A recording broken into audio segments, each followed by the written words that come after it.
حج اور عمرے پہ جو لوگ جاتے ہیں، حرم شریف اور مطاف میں فرض نماز کی نیت باندھنے کے بعد دیکھتے ہیں کہ آگے کی صف میں مصلی حضرات نیت باندھے اگلی صف میں جگہ خالی ہوتی ہے تو اس کو پر کرنے کے لیے نماز میں چل کر کے آگے جا کر کے صف مکمل کرتے ہیں۔ حنفی مسلک میں کیا کرنا چاہیے؟ حدیث پاک میں آتا ہے کہ فرض نماز باجماعت ہو رہی ہو تو اگلی صفوں کو پہلے مکمل کرنا چاہیے۔ جہاں بڑا مجمع ہوتا ہے پھر وہ چاہے حرم پاک ہو، مسجد نبوی ہو یا کوئی اجتماع ہو، ہوتا ہے کہ نماز شروع ہو جانے کے بعد اگلی صف میں جگہ ہوتی ہے تو لوگ نیت باندھے چل کے اگلی صف میں جا کر کے خالی جگہ کو پر کرتے۔ حنفی مسلک کے اعتبار سے چلنا عمل کثیر ہے اور عمل کثیر سے نماز فاسد ہو جاتی ہے، لیکن اگلی صفوں کو مکمل کرنے کا حکم بھی ہے۔ تو حنفی مسلک کا ماننے والا کیا کرے گا، یہ سوال ہے۔ جواب یہ ہے کہ اگر آپ ایک صف میں ہیں اور اگلی صف میں جگہ خالی ہو گئی، یعنی آگے کی صف میں جگہ خالی ہوئی، آپ کے آگے جو صف تھی اس میں آدمی آگے کی صف مکمل کرنے کے لیے آگے بڑھ گیا، اب آپ کے سامنے جگہ خالی ہو گئی، آپ کیا کریں؟ حکم یہ ہے کہ ایک قدم آپ آگے بڑھ کر کے رکو اور پھر دوسرا قدم بڑھا کر کے صف میں چلے جاؤ، اور اگر دوسرے صف میں بھی دوسرے قدم پر بھی آپ صف میں نہیں پہنچ سکے تو دوسرا قدم بڑھانے کے بعد تھوڑا سا رکو، پھر تیسرا قدم بڑھا کر کے اگلی صف میں جاؤ۔ 3 قدم مسلسل چلنا عمل کثیر ہے۔ اگر آپ نے 3 قدم مسلسل چل کر کے اگلی صف کو مکمل کیا تو آپ کی نماز فاسد ہو جائے گی۔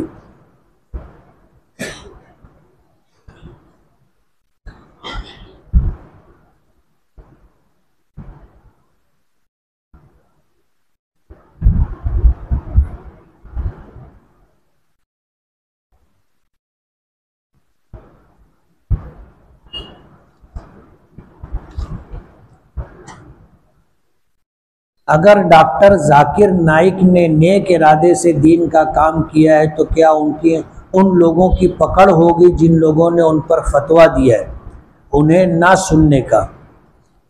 ظاہر بات ہے کہ نیکی اور بھلائی کے کام سے روکنا بھی گناہ ہے، اور اگر کسی نے نماز سے کسی کو روکا، روزے سے کسی کو روکا، زکوٰۃ سے روکا، کار خیر سے روکا، اسی طرح نیکی سے روکا تو وہ تو گنہگار ہے، اس کی پکڑ ہوگی۔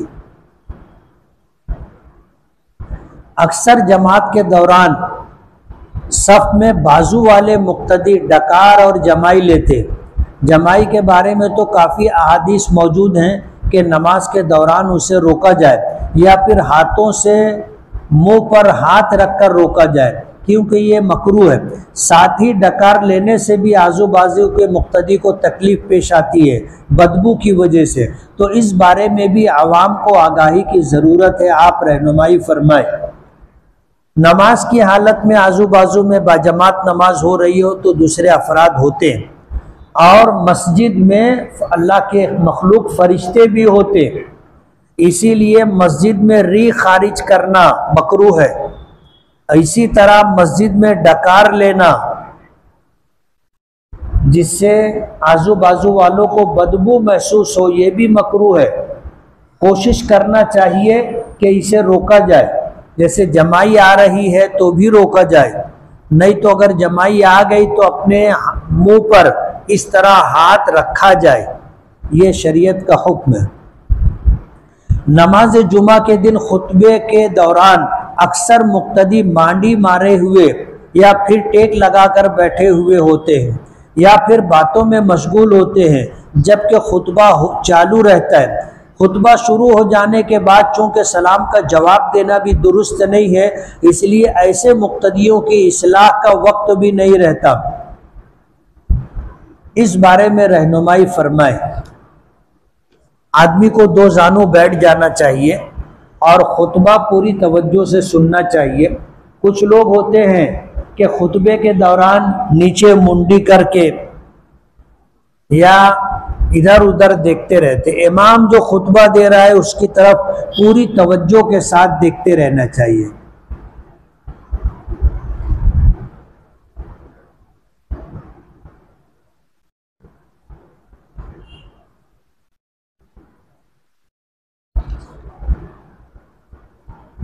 میں میرے شوہر کی دوسری بیوی ہوں،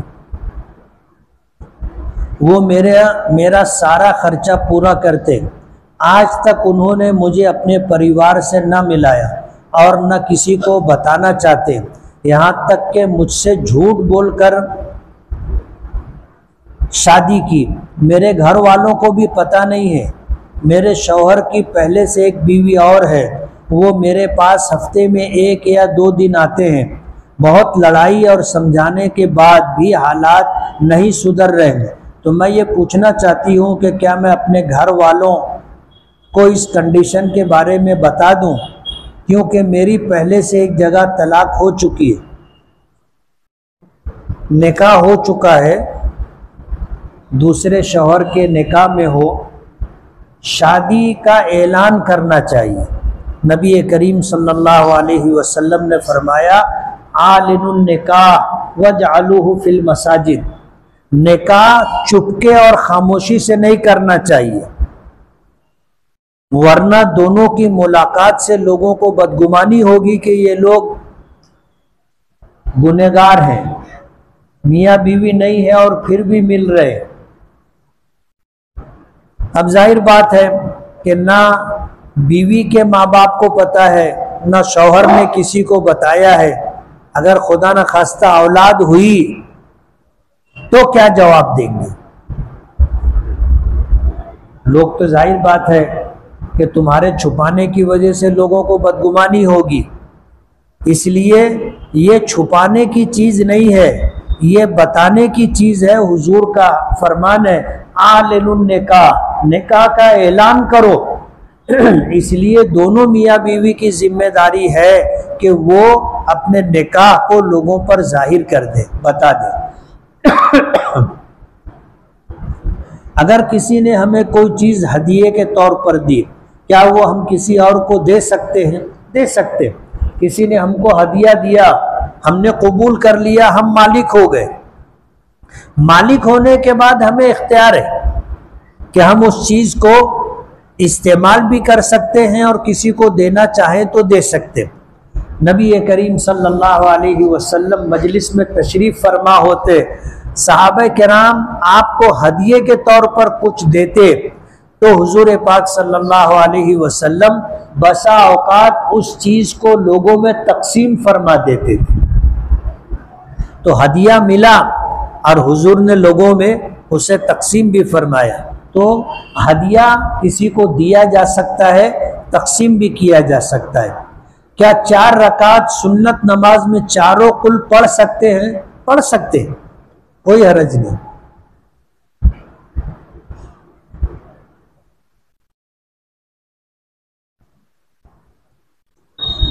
آج کل لوگ رات بھر ہوٹلوں پر بیٹھتے ہیں، وقت گزاری کرتے ہیں، سگریٹ نوشی، فلمیں یا گناہوں میں مبتلا ہوتے۔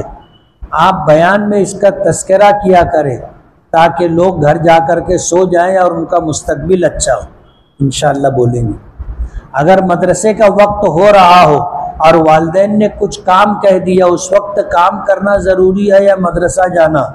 والدین نے جس بات کا حکم دیا ہے وہ کام پہلے کرنا۔ مدرسہ تھوڑی بہت دیر سے آپ چلے گئے، یا پھر والدین سے اجازت لے لینا کہ میں مدرسے سے آنے کے بعد یہ کام کر دوں گا، اور اگر والدین بولے کہ نہیں ابھی کرو تو اسی وقت کرنا چاہیے۔ کھانا کھانے کا صحیح وقت سنت کے مطابق کیا ہے؟ عام طور سے لوگ 3 وقت کھانا ضروری سمجھتے ہیں۔ اہل عرب کا تعامل یہ رہا کہ وہ 2 وقت کھانا کھاتے ہیں۔ ایک کھانا ظہر سے پہلے کھاتے ہیں، کھانا کھانے کے بعد قیلولہ ہوتا ہے اور پھر ظہر کی نماز کے لیے اٹھ جاتے، اور ایک دوسرا کھانا شام ہونے پر مغرب کے بعد کھاتے۔ ہمارے یہاں 3 وقت کھانے کا معمول ہے، صبح ناشتہ جو اچھا کھانا ہوتا ہے، پھر بھوک لگتی نہیں تو ظہر کے بعد کھاتے، اور پھر سوتے ہیں تو عصر تک سوتے۔ بعض لوگوں کی تو عصر کی جماعت بھی چھوٹ جاتی، اور پھر بھوک لگنے کا انتظار کرتے ہیں تو رات میں تاخیر سے کھاتے، عشاء کے بعد، اور عشاء کے بعد بھی تاخیر سے کھاتے۔ تو ظاہر بات ہے یہ ہم لوگوں کا اپنا نظام ہے۔ نبی کریم صلی اللہ علیہ وسلم کا معمول تھا 2 وقت کھانے کا، 2 وقت کھانے کا معمول تھا، وہ معمول ہمیں بھی اپنانا چاہیے۔ ظہر سے پہلے غدا، دوپہر کا کھانا، اور شام کے کھانے کو عشاء کہتے۔ کیا کہتے ہیں؟ عشاء، عین کے زبر کے ساتھ، عین کے زیر کے ساتھ عشاء آخری نماز پڑھتے ہوئے آدمی اور عشاء آخری کھانا کہاں رکھنی چاہیے رات کا۔ اور جو لوگ رات میں جاگتے ہیں، علماء نے لکھا ہے لوم چلاتے ہیں، کارخانہ سنبھالتے ہیں، ان کو ایک کھانا اور لگتا ہے۔ تو ہم لوگ 24 گھنٹے میں 4 کھانا کھاتے ہیں۔ احادیث میں دجال کا ذکر ملتا ہے، لیکن قرآن شریف میں دجال کا تذکرہ کیوں نہیں ہے؟ قرآن کریم میں قیامت کا تذکرہ ہے، اور علامات قیامت نبی کریم صلی اللہ علیہ وسلم نے قیامت کے ذکر میں اس کو ذکر کیا ہے۔ جیسے حدیث قرآن پاک میں آتا ہے ان اللہ عندہ علم الساعہ، کہ اللہ ہی کے پاس قیامت کا علم ہے۔ وَيُنَزِّلُ الْغَيْثَ، اور بارش کب اور کہاں کتنی ہوگی۔ وَيَعْلَمُ مَا فِي الْأَرْحَامِ، ماں کے پیٹ میں کیا ہے، کچھ ہے یا نہیں، اور ہے تو لڑکا ہے، لڑکی ہے، کالا ہے، گورا ہے، عقل مند ہے یا دیوانہ پاگل ہے یا بیوقوف ہے، اندھا ہے یا گونگا ہے یا بہرا ہے یا معذور ہے، اللہ جانتا ہے۔ وَمَا تَدْرِي نَفْسٌ مَاذَا تَكْسِبُ غَدًا، اور کل کیا ہوگا اللہ جانتا ہے۔ وَمَا تَدْرِي نَفْسٌ بِأَيِّ أَرْضٍ تَمُوتُ، اور آدمی کہاں مرے گا۔ یہ 5 چیزوں کا علم اللہ کے پاس۔ اب ظاہر بات ہے یہ سوال کہ حدیث قرآن پاک میں اس کا ذکر کیوں نہیں؟ اللہ نے ذکر نہیں کیا دجال کا، اور یہ سوال بہت ساری چیزوں کے متعلق ہو سکتا ہے۔ قرآن کریم میں ہر چیز کا وضاحت کے ساتھ تذکرہ ہو ایسا ضروری نہیں ہے۔ قرآن کریم کوئی قصے کہانی کی کتاب یا قرآن کریم قیامت تک پیش آنے والے حالات پر مشتمل کتاب ہو ایسا نہیں ہے۔ قرآن کریم میں احکامات ذکر کیے گئے، احکامات، حلال و حرام کا تذکرہ ہے، اور یہ اجمالی طور پر ہے۔ اس کی تشریح نبی کریم صلی اللہ علیہ وسلم نے کی ہے۔ جیسے قرآن کریم میں نماز کا تذکرہ ہے، اقیم الصلاۃ، نماز قائم کرو۔ نماز کیا ہے یہ نبی کریم صلی اللہ علیہ وسلم نے ہمیں بتایا۔ سوال یہ بھی ہو سکتا ہے کہ نماز کس طرح پڑھی جائے گی، اس کا تذکرہ تو قرآن کریم میں نہیں ہے۔ تو اس امت کے لیے اللہ پاک نے کتاب الہی کے ساتھ ساتھ نبی کریم صلی اللہ علیہ وسلم کی اتباع اور پیروی کا بھی حکم دیا ہے، اور پھر قرآن و حدیث میں جو باتیں ہیں ان باتوں کا تذکرہ، اس کی وضاحت قیامت تک علماء کرام کرتے رہیں گے۔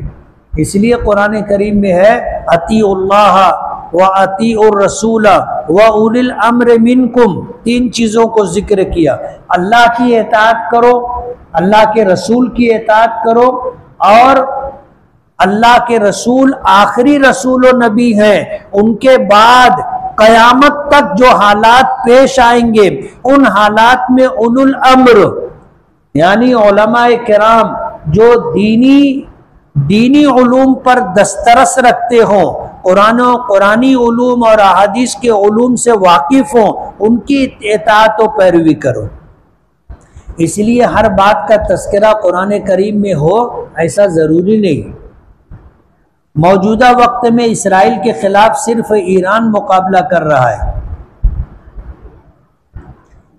تو ہم کیا کریں؟ ظاہر بات ہے یہودی جو ہیں یہ اسلام کے سخت و مخالف ہیں۔ قرآن کریم میں ہے لَتَجِدَنَّ أَشَدَّ النَّاسِ عَدَاوَةً لِلَّذِينَ آمَنُوا الْيَهُودَ وَالَّذِينَ أَشْرَكُوا،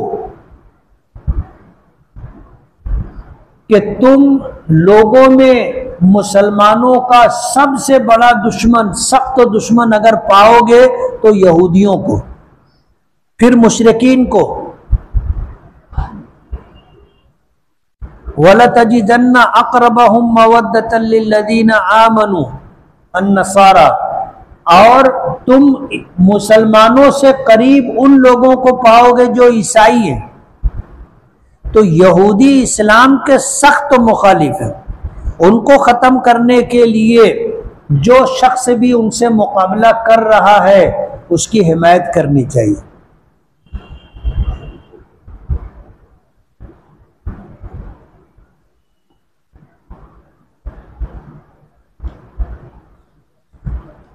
اگر استاذ نے بنا غلطی کے مار دیا تو اس پر کیا ہوگا؟ یہ زیادتی ہے۔ ایک استاذ کے لیے احکامات ہیں کہ شاگرد کو کب سزا دینی ہے اور کتنی سزا دینی ہے۔ علماء نے لکھا ہے کہ اپنی اولاد کو تم جو سزا دے سکتے ہو اور جتنی سزا دے سکتے ہو، اپنے شاگرد کو بھی اس غلطی پر اتنی سزا دے سکتے ہو جتنی اپنی اولاد کو دیتے ہو۔ اور اگر اس سے ہٹ کر کے استاذ نے بغیر کسی غلطی کے مارا تو استاذ قصوروار ہے۔ شرٹ پینٹ اور نائٹ پینٹ پہننا کیسا ہے؟ شریعت میں کوئی مخصوص لباس ہمیں نہیں دیا گیا، یہ بتایا گیا کہ لباس میں دو باتیں ہونی چاہیے۔ ایک تو لباس ساتر ہو، یعنی جسم کو چھپانے والا ہو، اتنا ٹائٹ نہ ہو کہ جسم کی حیت ظاہر ہو۔ ٹائٹ لباس پہننے سے منع کیا گیا ہے، ڈھیلا ڈھالا لباس ہو۔ دوسری بات یہ ہے کہ وہ لباس کسی دوسری قوم کا، کسی دوسرے مذہب کے ماننے والوں کا لباس نہ ہو، ان کا طور طریقہ نہ ہو۔ یہ دو بات لباس میں دیکھی جاتی ہے۔ پینٹ شرٹ جو ہے یہ اسلامی لباس نہیں ہے، یعنی مسلمانوں نے، ہمارے اکابرین علماء بزرگوں نے، اولیاء کرام نے اسے پہنا نہیں ہے، یہ یہودیوں اور عیسائیوں کا لباس ہے، اس سے گریز کرنا چاہیے۔ جلدی شادی کے لیے مجرب وظیفہ بتائیے۔ سورہ فرقان کی آیت نمبر 3، وَهُوَ الَّذِي خَلَقَ مِنَ الْمَاءِ بَشَرًا فَجَعَلَهُ نَسَبًا وَصِهْرًا وَكَانَ رَبُّكَ قَدِيرًا، یہ آیت علماء نے لکھا ہے کہ اسے روزانہ 313 مرتبہ پڑھ کر کے دعا کی جائے اور اپنے اوپر دم کیا جائے تو انشاءاللہ رشتے کا ہونا آسان ہو جائے گا اور رشتہ جلدی ہو جائے گا۔ آج کل لوگوں سے کہو کہ پاکستانی ڈرامے اور ارطغرل یا کیا لکھا ہے عثمان غازی وغیرہ دیکھنا گناہ ہے تو وہ انکار کرتے ہیں۔ کس طرح سمجھائیں؟ جن چیزوں کا اپنی آنکھوں سے عیاناً دیکھنا جائز ہے اس کو ٹی وی پہ بھی دیکھ سکتے، اور جن چیزوں کا اس طرح دیکھنا ناجائز ہے، اس کو ٹی وی پر بھی دیکھنا ناجائز ہے۔ اب ظاہر بات ہے ٹی وی ہو موبائل ہو، پرائی عورت کو آپ جس طرح ایسے دیکھنا گناہ ہے تو موبائل اور ٹی وی پر بھی اس کو دیکھنا گناہ ہے۔ سمجھ میں آئی بات؟ ہم لوگ ٹی وی پر اور موبائل پر اکثر ایسے گناہوں کا ارتکاب کرتے ہیں اور ہم سمجھتے ہیں کہ کسی کو معلوم نہیں ہے، کون دیکھ رہا ہے؟ اللہ دیکھ رہا ہے، اللہ دیکھ رہا ہے۔ ضابطہ میں نے آپ کو بتایا کہ جن چیزوں کو اس طرح عیاناً دیکھنے کی شریعت نے اجازت دی ہے تو آپ ایسے بھی دیکھ سکتے ہو، ٹی وی اور موبائل پہ بھی دیکھ سکتے ہو، اور جن چیزوں کو شریعت نے عیاناً دیکھنے سے منع کیا ہے اس کو ٹی وی اور موبائل پر بھی نہیں دیکھ سکتے۔ میں نے ایک شخص کو خواب میں دیکھا، مجھ سے کہہ رہا ہے کہ او نقش بندی آگے بڑھو۔ اس جملے کو 3 مرتبہ کہا تو کیا تعبیر ہے؟ ہر خواب کی تعبیر نہیں ہوتی، ہر خواب کی تعبیر نہیں ہوتی ہے۔ ایک خواب مبشرات ہوتے جس کی تعبیر ہوتی ہے، اور ایک خواب شیاطین کے اثرات سے دکھائی دیتے ہیں، اس کی تعبیر نہیں ہوتی۔ اور ایک خواب حدیث نفس ہوتا ہے، یعنی جو کام ہم کر رہے ہیں یا جو کام ہم نے کیا وہی چیز ہمیں خواب میں دکھائی دے دی تو اس کی تعبیر نہیں ہوتی۔ تو مبشرات کی تعبیر ہوتی ہے۔ یہ جو کہا کہ او نقش بندی، ظاہر بات ہے جیسے فقہ کے 4 سلسلے ہیں، حنفی، شافعی، حنبلی، مالکی، اسی طرح تصوف و سلوک کے 4 امام ہیں، 4 سلسلے ہیں، سلسلہ قادریہ، چشتیہ، سہروردیہ اور نقش بندیہ۔ اگر آپ نقش بندی سلسلے میں بیعت ہے کسی شیخ سے، کسی بزرگ سے، تو آپ نقش بندی ہیں، اور اگر آپ کسی نقش بندی سے بیعت نہیں ہے تو ہو جائیے۔ عصر کی نماز کے بعد ظہر کی قضا نماز پڑھ سکتے ہیں کیا؟ پڑھ سکتے ہیں۔ عصر کی نماز کے بعد جو وقت ہوتا ہے وہ 2 طرح کا ہوتا ہے، ایک غیر مکروہ اور ایک مکروہ۔ سورج مغرب کی طرف جا رہا ہے، جب تک سورج میں اتنی روشنی اور آب و تاب ہے کہ آپ اس کو آنکھ سے دیکھ نہیں سکتے تو وہاں تک وقت مکروہ نہیں ہے۔ آپ عصر کی نماز کے بعد ظہر کی قضا پڑھ سکتے ہیں۔ بہتر یہ ہے کہ آپ ظہر کی قضا پہلے پڑھ لیں پھر عصر کی فرض پڑھیں، لیکن اگر آپ مسجد میں آئے، آپ کی ظہر قضا ہو گئی تھی، عصر کی نماز جماعت ہو رہی ہے اور آپ صاحب ترتیب نہیں ہے تو آپ نے فرض کی عصر نماز میں آپ نے شرکت کر لی، اس کے بعد مکروہ وقت نہیں ہے، آپ ظہر کی قضا کر سکتے۔ لیکن اگر سورج میں تغیر آ گیا، یعنی اس کی روشنی مان پڑنے لگی، سورج پیلا ہونے لگا، تو پھر ظہر کی نماز بھی آپ نہیں پڑھ سکتے، آپ پھر مغرب کے بعد پڑھیں۔ نفل نماز عصر کے فرض پڑھنے کے بعد سورج غروب ہونے تک کوئی بھی نفل نماز پڑھنا مکروہ ہے۔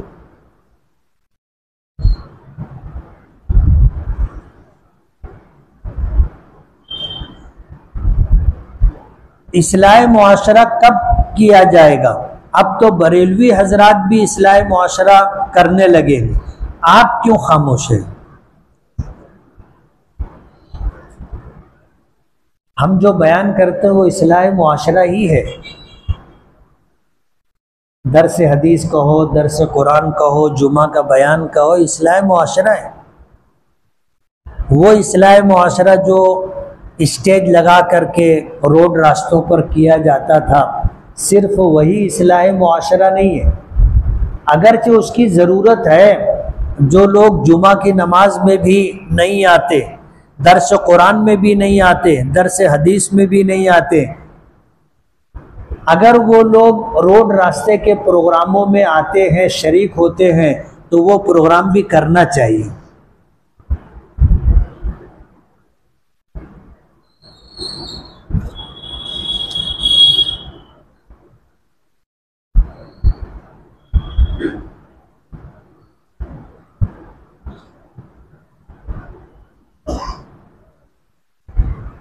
بہت سارے سوالات غیر متعلق ہوتے، مناسب نہیں ہوتے، یا کچھ سوالات اختلافی ہوتے جس کا جواب بہت تفصیل سے دینے کی ضرورت ہے۔ بہت سارے سوالات ایسے ہوتے ہیں کہ اگر ہم اس کو ذکر کریں تو اختلافات پیدا ہوں گے، اور آج حالات ایسے نہیں ہیں، اس لیے اتنے سوالوں کے جوابات نہیں دیے گئے۔ بسم اللہ الرحمن